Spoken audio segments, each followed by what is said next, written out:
හයි මේ දවස්වල තෙල් ගොඩක් ගණන් නේද? ඔයාගේ වාහනේත් ඉස්සර වගේ දැන් තෙල් කරන්නේ නැද්ද? තෙල් ගොඩක් ගණන් කාලේ වාහනේ තෙල් කරන්නේ නැහැ කියන්නේ පිස්සු හැදෙන වැඩක්. ඒ විතරක් නෙමෙයි අතේ තියෙන සල්ලි ටිකත් විනාශ වෙන වැඩක්. ඉතින් අනිවාර්යයෙන්ම මේ වීඩියෝ එක බලන්න ඔයාගේ වාහනේත් ඔයාට ඒ වගේ කරදර කරනවා නම් අද අපි කතා කරමු එන්ජින් ටියුන් අප් එකක් ගැන. ඇයි අපි එන්ජින් ටියුන් අප් එකක් කරන්න ඕනේ? අපි අනිවාර්යයෙන්ම වාහනේට සාමාන්‍ය කිලෝමීටර් 10000කින් 20000කින් විතර එන්ජින් ටියුන් අප් එකක් කරන්න ඕනේ. එහෙම නැත්නම් වාහනේ නිෂ්පාදකයා වාගේ වාහනේට මෙන්න මේ කාලෙදී එන්ජින් ටියුන් අප් එකක් කරන්න කියලා තියෙනවා නම් අන්න ඒ කාලෙට අනිවාර්යයෙන්ම අපි වාහනේ එන්ජින් ටියුන් අප් එකක් කරන්න ඕනේ. ඉතින් අපි විශේෂයෙන්ම එන්ජින් ටියුන් අප් එකක් කරන්න ඕනේ වාගේ වාහනේ ආයු කාලය. ඉතින් දීර්ඝ කාලිනව අපි එන්ජින් එක රිපෙයාර් එකකට යන්න නැතුව පාවිච්චි කරගන්න ඕන නම් එහෙම නැත්නම් වාගේ වාහනේ තියෙන කාර්යක්ෂමතාවය වගේ හොඳට ෆුවල් කරන්න නැත්නම් අපි අනිවාර්යයෙන්ම එන්ජින් ටියුන් අප් එකකට යන්න ඕනේ. කාලයත් එක්ක වාහනයක එන්ජින් එක යකඩ වලින් හදලා තියෙන මේක. ඉතින් මේක ගෙවීමට ලක් වෙනවා. ඉතින් ඒක නිසා අපි එන්ජින් ටියුන් අප් එකක් අනිවාර්යයෙන්ම කරන්න ඕනේ. අපි බලමු එන්ජින් ටියුන් අප් එකක් කරාම ඔයගොල්ලන්ට ලැබෙන වාසි මොනවද කියලා. ඉතින් ප්‍රධානම වාසියක් තමයි ඉන්ධන අර පිරිමැස්ම. ඔයා හිතනවා වාහනේ ගත්ත කාලේ සාමාන්‍යයෙන් 1 ලීටර් එකකට කිලෝමීටර් 20ක් යනවා කියලා උදාහරණයක් විදියට. හැබැයි කාලයත් එක්ක මේක ටිකක් අඩු වෙලා 18 16 15 තත්ත්වෙට බහිනවා. ඉතින් ඔයාලට හිතා ගන්නත් බෑ මොකද්ද මේ තියෙන ප්‍රශ්නේ කියලා. ඔයා දැම්ම කියලා එන්ජින් ටියුන් අප් එකක් කරගන්න ඕනේ. නැවතත් ඔයා වාහනේ ගත්ත කාලෙටම ඒ සමානම කිලෝමීටර් ගණක් දුවා ගන්න පුළුවන්. කලින් 20ක් ගියා නම් ඔන්න දැන් 20ක් යන්නත් පුළුවන්. ඉතින් එන්ජින් ටියුන් අප් එකක් කරාට පස්සේ ඔයාගේ ඉන්ධන දහනය හරියට සිද්ධ වෙනවා. මේකත් එක්ක සාමාන්‍යයෙන් ස්පාර්ක් ප්ලග් සහ ෆිල්ටර්ස් ගත්තාම මේවා පිරිසිදු කිරීමකට ලක් වෙනවා එන්ජින් එක එන්ජින් ටියුන් අප් එකක් අපි කරනකොට. ඉතින් ඒක නිසා ඔයාට වැඩි පුර ප්‍රමාණයක් ඔයාගේ වාහනේ ධාවනය කරන්න හැකියාව ලැබෙනවා ලීටර් එකට. ඉතින් ඔයාගේ වාහනේ තෙල් කරන්නේ නැත්නම් ඔන්න පහළ තියෙන හයිබ්‍රිඩ් වන අපේ නම්බර් එක දැම්ම කෝල් එකක් දෙන්න.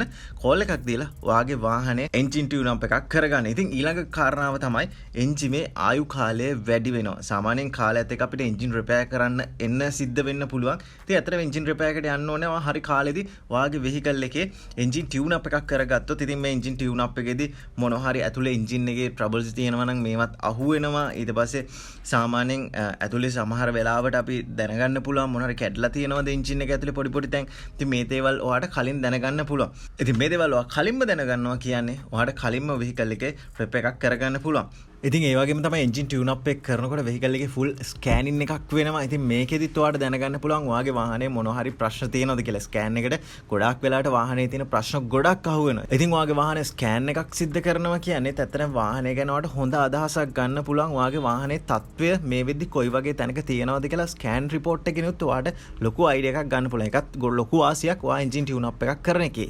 ඉතින් ඔයාලට මේකෙන් ලැබෙන තව වාසියක් තමයි ස්මූත් ඩ්‍රයිව් එකක් ලැබෙනවා. සාමාන්‍යයෙන් වාහනේ ස්ටාර්ට් කරන්න සාමාන්‍යයෙන් පරක්කු වෙනවා නම් එහෙම නැත්නම් එන්ජිමේ පොඩි ජර්ක්ස් තියෙනවා නම් ඊට පස්සේ සමහර වෙලාවට ඔටෝම එන්ජින් එක නතර වෙනවා නම් මෙන්න මේ වගේ ප්‍රශ්න තියෙනවා නම් එන්ජින් ටියුන් අප් එක කරාට පස්සේ මේ ප්‍රශ්න ටික ඔන්න ඔයාලට විසඳ ගන්න පුළුවන්. ඔයාලට ස්මූත් ඩ්‍රයිව් එකක් වෙහිකල් එකට හම්බ වෙනවා. ඒ වගේම තමයි විශේෂ කාරණාවක් මේ දවස්වල ගොඩක් පරිසරය දූෂණය වෙනවා. ඉතින් වාහනයකින් අනිවාර්යෙන් අපි දන්නවා දුම යනවා. ඉතින් දුම ගියාට පස්සේ පරිසර දූෂණය වෙනවා. මේ එන්ජින් ටියුන් අප් එකක් කරාට පස්සේ ඔයාගේ වෙහිකල් එකෙන් පරිසරයට වෙන හානිය අවම කරගන්නත් හැකියාව තියෙනවා. ඉතින් එන්ජින් ටියුන් අප් එකේදී සාමාන්‍යයෙන් සිද්ධ වෙන්නේ ස්පාර්ක් ප්ලග් පරීක්ෂා කරනවා. මොනවා හරි මාරු කරන්න ඕන නම් ඒවත් මාරු කරනවා. එයාර් ෆිල්ටර්ස්, ෆුවල් ෆිල්ටර්ස් මේවා පිරිසිදු කරනවා. මොන ප්‍රශ්න තියෙනවා නම් ඒවා රීප්ලේස් කරගන්න පුළුවන්. ඉන්ජෙක්ටර්ස් ටික ඔයාගේ හොඳට පිරිසිදු කරන්න පුළුවන්. ඒ වගේම තමයි එන්ජිමේ ටයිමින්, ඒ වගේ සෙන්සර්ස් මේ හැම දෙයක්ම හරියට පරීක්ෂාවට ලක් වෙනවා එන්ජින් ටියුන් අප් එකේදී. ඉතින් එතකොට ඔයාලට එන්ජිම ගැනත් හොඳ අදහසක් ගන්න පුළුවන්. වෙන්දට වඩා හොඳට තෙල් කරනවා. ඊට පස්සේ වාහනේ අතේ තියෙන මුදලත් ඉතුරු කරගන්න පුළුවන්. ඔයාගේ වෙහිකල් එක මොකක් වුණත් දැන් ඔයා මතක තියාගන්න ඔයාගේ වාහනේට එන්ජින් ටියුන් අප් එකක් කරන්නම ඕනි කියලා.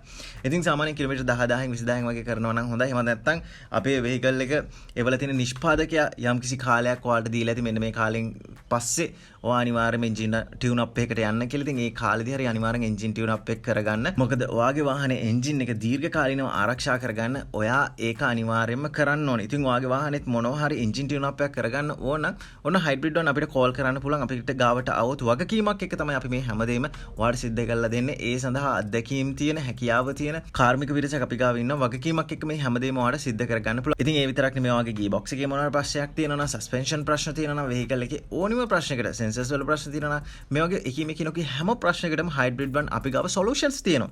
අපි ගාව ඒ සඳහා අත්දැකීම් තියෙන පිරිසක් වැඩ කරනවා. ඉතින් ඒක නිසා මේ පහළ තියෙන නම්බර් එකට වාහනේ මොනවා ප්‍රශ්න ප්‍රශ්නයක් තියෙනවා නම් දැම්ම කෝල් කරන්න. අපි ඔයාලට මොන හරි දෙන්න ඕනි උපදෙසක් තියෙනවා නම් අපි ඒ උපදෙස over the phone දෙන්නම්. එහෙම නැත්නම් ඔයාලට ඇවිල්ලා රෙප් එකක් කරගන්න ඕන. ඉතින් ඔයා ඒ සඳහා මොකද කරන්න ඕනි කියන එක පිළිබඳවත් අපි ඔයාලට උපදෙස් දෙන්නම්. කොහොමද වාහනේ අරගෙන එන්න ඕනි, කරිය කරන්න ඕනද නැත්නම් තව ඩ්‍රයිව් කරන් එන්න පුළුවන්ද? මේ හැම දෙයකටම අපි උපදෙස් ඔයාලට ලබා දෙනවා. නිසා බල ඉන්න එපා. ඔයාගේ වාහනේ මොන හරි ප්‍රශ්න තියෙනවා නම් හයිබ්‍රිඩ් 1 අපිට කෝල් කරලා ඔයාගේ වාහනේ ප්‍රශ්නේ අදම විසඳ ගන්න.